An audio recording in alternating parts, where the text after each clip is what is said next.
중세 어떤 수도사들이 산꼭대기에다 수도원을 지어놓고 공동생활을 하고 있었습니다. 이 산 밑에는 작은 마을이 있었는데 동네 사람들은 그들이 어떤 생활을 하는지 몹시 궁금했습니다. 어느 날 수도사 한 사람이 먹을 것을 구하러 마을에 내려왔습니다. 이때 농부 한 사람이 달려가 그에게 넙죽절하며 물었습니다. 신부님, 산꼭대기에 수도원을 지어놓고 도대체 신부님은 무엇 하고 지내십니까? 수도사는 농부를 일으켜 세우고 그의 손을 잡은 채 미소를 지으며 말했습니다. 우리는 넘어졌다가 다시 일어나고, 넘어졌다가 또다시 일어나고, 넘어졌다가 또다시 일어난답니다. 넘어졌다고 낙심치 말고 다시 일어나십시오. 넘어져 있으면 지는 것이지만 다시 일어날 용기를 낼 수 있다면 우리는 승리할 수 있습니다. 넘어져 있다면 하늘을 보십시오. 그리고 그 힘으로 일어나는 은혜가 함께 하시길 소원합니다.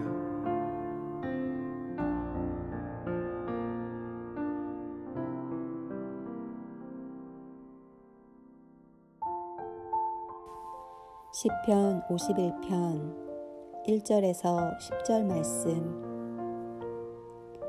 하나님이여, 주의 인자를 따라 내게 은혜를 베푸시며 주의 많은 긍휼을 따라 내 죄악을 지워주소서. 나의 죄악을 말갛게 씻으시며 나의 죄를 깨끗이 제하소서. 물은 나는 내 죄가를 아오니 내 죄가 항상 내 앞에 있나이다. 내가 주께만 범죄하여 주의 목전에 악을 행하였사오니 주께서 말씀하실 때에 의로우시다 하고 주께서 심판하실 때에 순전하시다 하리이다. 내가 죄악 중에서 출생하였으며 어머니가 죄 중에서 나를 잉태하였나이다. 보소서, 주께서는 중심이 진실함을 원하시오니 내게 지혜를 은밀히 가르치시리이다. 우슬초로 나를 정결하게 하소서.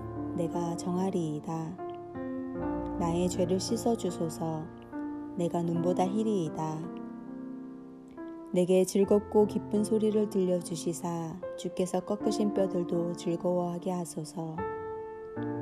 주의 얼굴을 내 죄에서 돌이키시고 내 모든 죄악을 지워주소서. 하나님이여, 내 속에 정한 마음을 창조하시고 내 안에 정직한 영을 새롭게 하소서.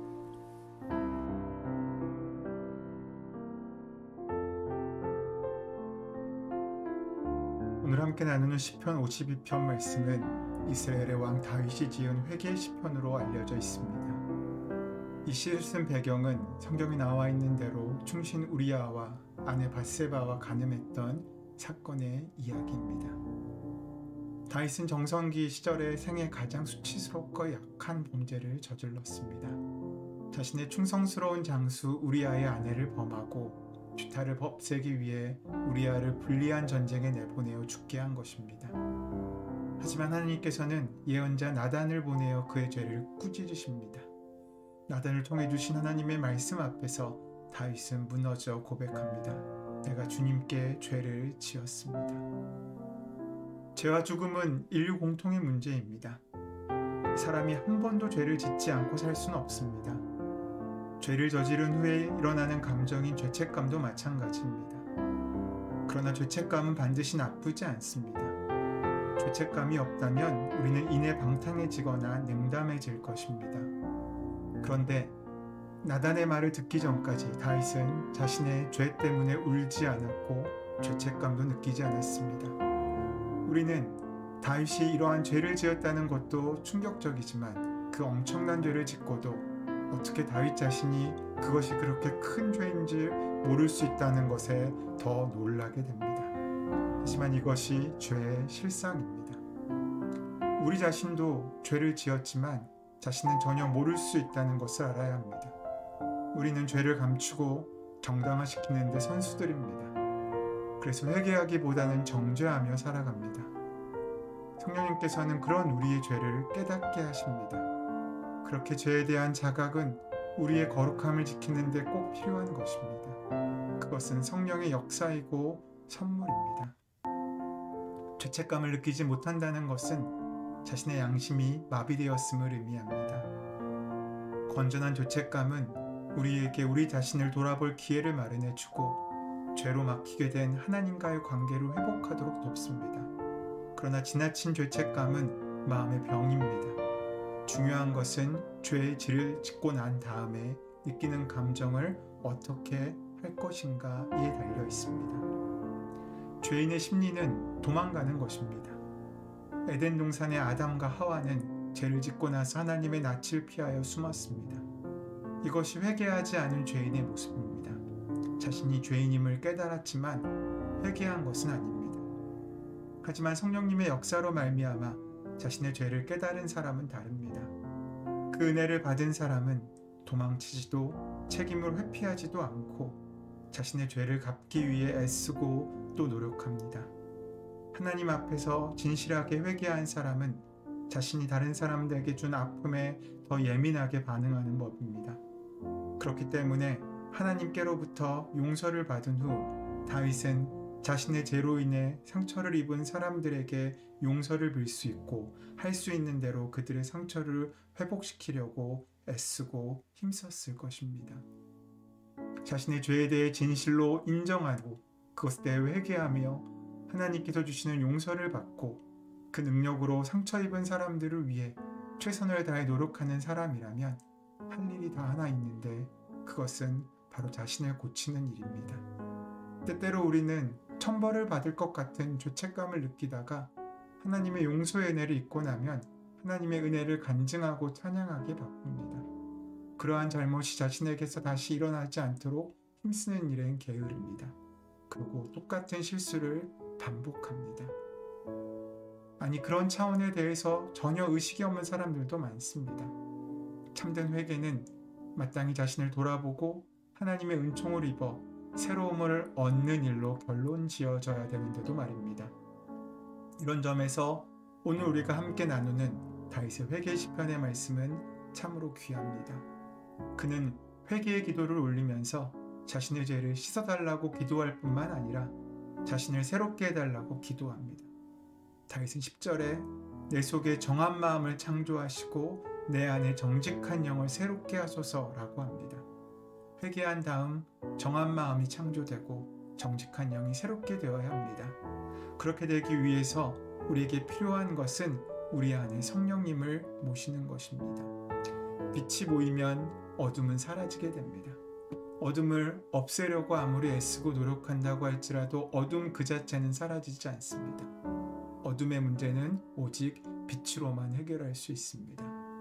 우리의 죄책감의 문제도 마찬가지입니다. 우리의 감정, 우리의 노력, 우리의 생각으로 없어지지 않습니다. 그러다가 우리는 죄에 대해 무감해지고 또다시 죄를 짓기를 반복하는 거룩하지 못한 삶을 살아갈 수밖에 없습니다.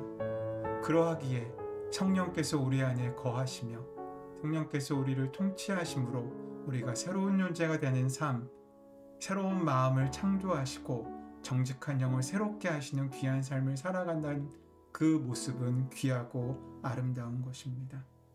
하나님께서는 오늘 우리가 죄책감에 묶여있기를 원하지 않으십니다. 그렇다고 죄에 대해서 무감각하게 여기기도 원하지 않으십니다.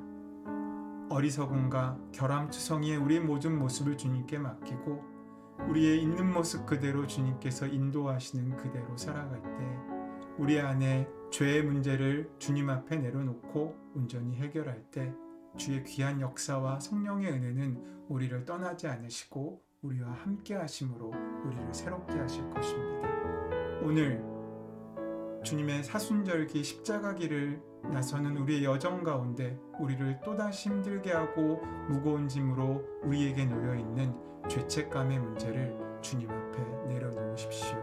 그리고 그 은혜 가운데 거하시길 위하여 애쓰고 노력하십시오. 뜨거운 회개와 행동의 변화로 이어질 때 주님은 우리 안에 성령의 거하심으로 말미암아 날마다 새롭고 거룩한 은혜의 삶을 우리에게 오시는 주님의 능력과 은혜를 만날 수 있는 복된 삶을 살아가게 하실 것입니다.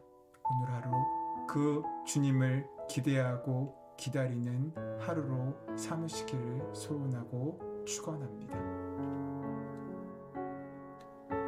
은혜의 주님, 죄책감에 빠져 오히려 주님을 멀리하지 않게 인도하옵소서. 세상에서 넘어질 때마다 주님께서 우리를 향해 손 내밀고 있다는 사실을 깨닫게 하시고 다시 일어날 수 있는 용기를 얻게 하여 주시옵소서. 그리고 주님, 그 용기를 가지고 우리가 해야 할 일들을 눈 감지 않고 성실히 살아가는 복된 삶을 살 수 있도록 역사하시고 인도하여 주시옵소서.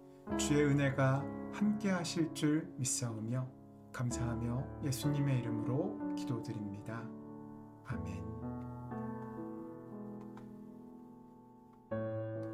이제 함께 침묵 가운데 오늘 우리에게 허락하신 말씀을 기억하고 묵상하고 결단함으로 기도함으로 하루를 시작하시기를 부탁드립니다.